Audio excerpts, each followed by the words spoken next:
Nasunog ang delivery truck na yan sa gitna ng tulay sa Santa Rita, Giginto, Bulacan. Ayon po sa pahinante, bigla na lang nagliyab ang ilalim ng truck. Papunta raw sana silang Pulilan para ipagawa ang fuel injector ng truck pero hindi na umabot. Tumagal ng halos kalahating oras ang pag-apula sa apoy. Sa Cebu City naman, nasa 75 bahay sa Barangay Tejero ang natupok. Umabot po sa ikatlong alarma ang sunog.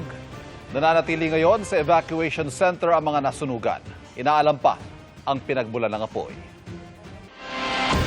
Bukod sa Metro Manila, inulan din ang ilang lugar sa Luzon at Mindanao ngayong weekend na nagdulot ng pagbaha. Nakatutok si Jamie Santos. Lumusong sa hanggang gutter na baha kagabi ang mga sasakyan sa Barangay Manuyu 2 sa Las Piñas. Ang kalsada papasok sa isang subdivision, tila naging lawak kasunod ng ulan. Kaya napilitang lumusong ang mga residente. Pagka umuulan po talagang lagi yung bumaba dyan. Naayos po yung kanal, pinalalakihan po yung Marulas Creek po. Gagawa po ng panibagong drainage na papunta po sa main creek po natin. Hanggang gutter din ang baha kagabi sa bahagi ng Aguinaldo Highway sa Bacoor, Cavite. Umulan din sa Dagupan City pasado alas 8 kagabi. Bumaha sa ilang kalsada at humupa matapos ang halos 2 oras. Ilang araw nang umuulan tuwing hapon sa Senador Ninoy Aquino Sultan Kudarat at nang sumungit ang panahon kahapon, umapaw ang mga sapa at ilog at binaha ang mga kalsada at bahay. Nalubog din pati babuyan ng isang residente, kaya sinalba ang mga baboy. Pinasok din ng tubig baha ang ilang bahay sa tabing kalsada sa Dato Abdullah Sangki, Maguindanao del Sur. Umapaw sa National Highway ang tubig at putik mula sa ilog at sapa kasunod ng pag-ulan kahapon. Sa Tampakan, South Cotabato, nagkatrapik ng humambalang sa kalsada ang mga sanga at puno na napinsala ng malakas na hangin at ulan. Pinagtulungan ng mga residente at ilang motorista na alisin ang mga kalat. Ayon sa Pag-asa, localized thunderstorms ang nagpaulan sa Metro Manila, ilang bahagi ng Luzon at sa Mindanao kahapon.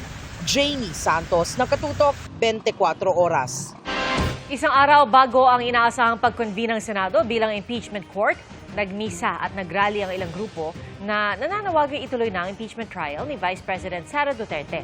At kabilang po sa mga dumalo ang mga kongresistang miyembro ng prosecution panel. Nakatutok si Jonathan Andal.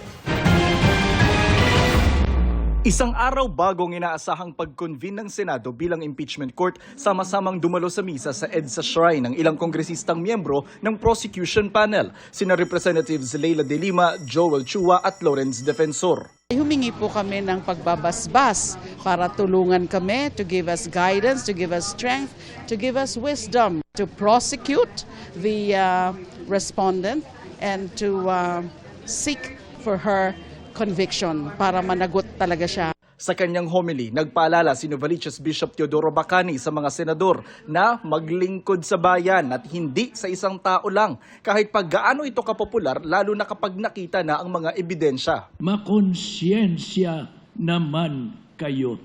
Huwag ninyong sasabihin, tao naman ako ni Sara Hindi ako buboto laban sa kanya. Hindi ka tao ni Sara kung ikaw ay senador. Tao ka ng bayan. Panawagan sa mga senador ni Bishop Bacani na isa sa framers ng 1987 Constitution, simulan kaagad ang impeachment trial. Kasama po ako sa sumulat ng konstitusyon na yon. Forthwith, agad-agad. Sabi, huwag na kayo magpapapasok sa bato sa Senado at magbabaril sa Senado. Agad-agad. Huwag na kayo magpapalit ng ligarado na gano'n na basta-basta. Bago ang misa, nagrally sa EDSA Shrine ng ilang civil society groups. Yung sa loobin po namin, kailangan po nating ituloy yung impeachment trial na ilang taon nang inaantay ng taong bayan. Bagaman wala pang natatanggap na imbitasyon mula sa Senado, maaaring pumunta bukas sa pag-convene ng impeachment court ang mga miyembro ng House Prosecution Panel. Bilang paghahanda sa trial, may mga nakatoka ng articles of impeachment sa bawat prosecutor na kongresista. Ang expectation naman ho natin sa mga House Prosecution Panel, kahit hindi ho sila assigned doon sa mga specific grounds po na ito, they will still be able to prosecute and present the evidence on the other grounds, no, na hindi po sila assigned. Sinusuri na rin ng prosekusyon ng mga kukunin nilang private prosecutor at mga saksi. Si Chua naman umaasang hindi makakaapekto sa impeachment process ang tensyon sa Senado. Ito ay kanilang constitutional mandate. At inaasahan naman din po natin na ang ating bagong Senate President bilang isang abogado ay mataas po ang kanyang paggalang sa ating konstitusyon. Jonathan Andal, Nakatutok, 24 Oras.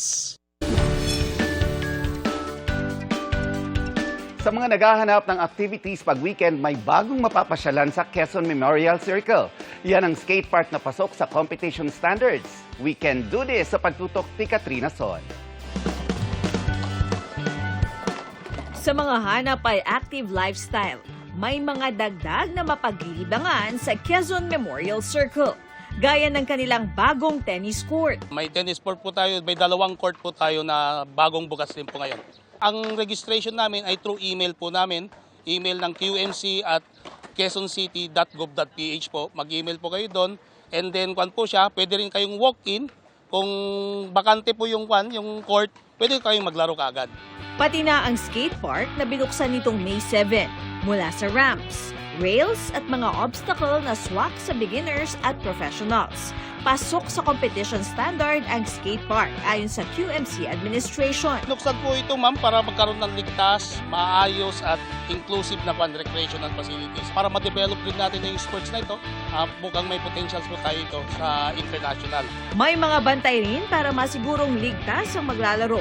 Kaya si Jason, pinasubok sa anak ang skate park. Na imbes na maligaw ng landas, 'di ba? Ito isa sa mga magandang outlet din, mag-skate na lang sila, 'di ba? Yung mga bisyo, malayo sila sa ganun.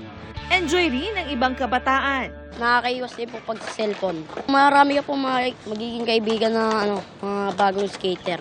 Kasi po kapag nagsiskateboard ka po, magiging ka-energized at saka safe environment, tsaka beginner friendly.